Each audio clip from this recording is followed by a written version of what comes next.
Welcome to the Night Club, guys. It's your host, the Night Wrencher. I'm actually on the way to the track right now. I've got a very particular encounter with another YouTuber. His name is No Bolts Left Behind.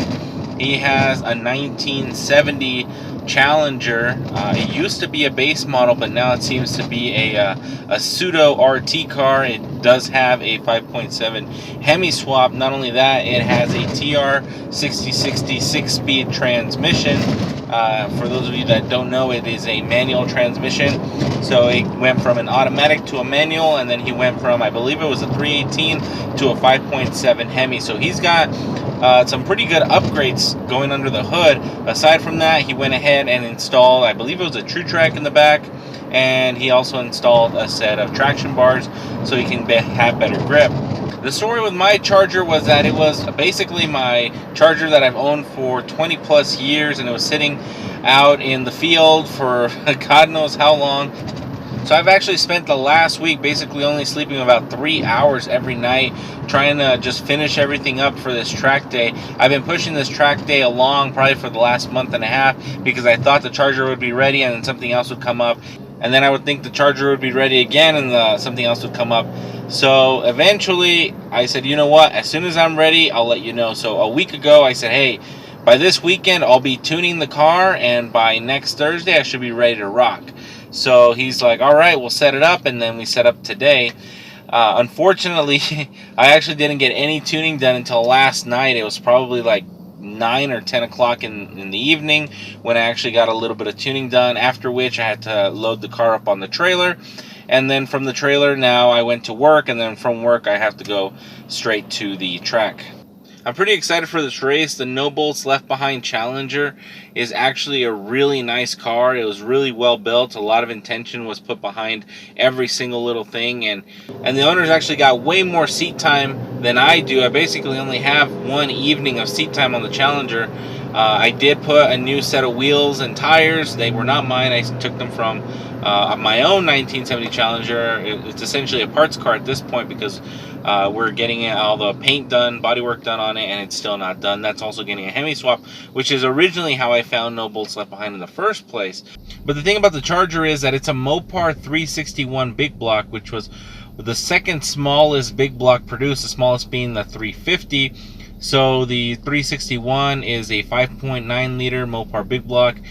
So the upgrades that I've had for the 361 so far have been long tube headers, an Edelbrock RPM dual plane intake manifold, a Holley 750 vacuum secondary carburetor. I don't know the gearing of the rear end, but I do know that it is a sure grip axle, which means it is a posi traction type axle, which means that it spins both tires whenever you go to launch. The transmission behind the 361 is actually a 727 automatic, which is a 3-speed automatic, very similar to a TH350 or Turbo 400 transmission. That has actually been rebuilt before, and when it was rebuilt, it also got a shift kit installed. What I failed to do when I got that transmission rebuilt is that I did not pick up a high stall torque converter.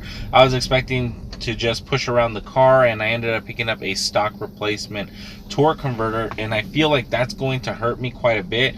Another issue that I'm having with the transmission is the fact that because I just barely got it all assembled and running, the linkage isn't properly adjusted. So there's something wrong with my linkage so every single time I try to park it somewhere, I have to put the e-brake on because the car will roll away because it will not be able to engage the parking paw.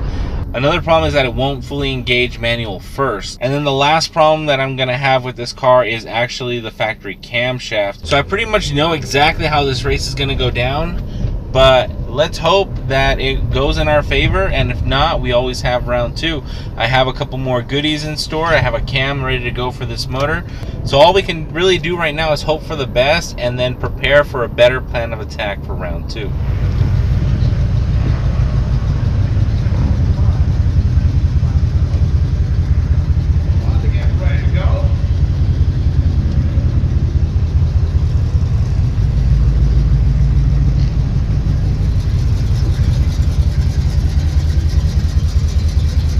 You ready?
like we didn't do too hot, and it looks like we're gonna have to step up our game a little bit. So I'm gonna go ahead and see you guys all in the next one.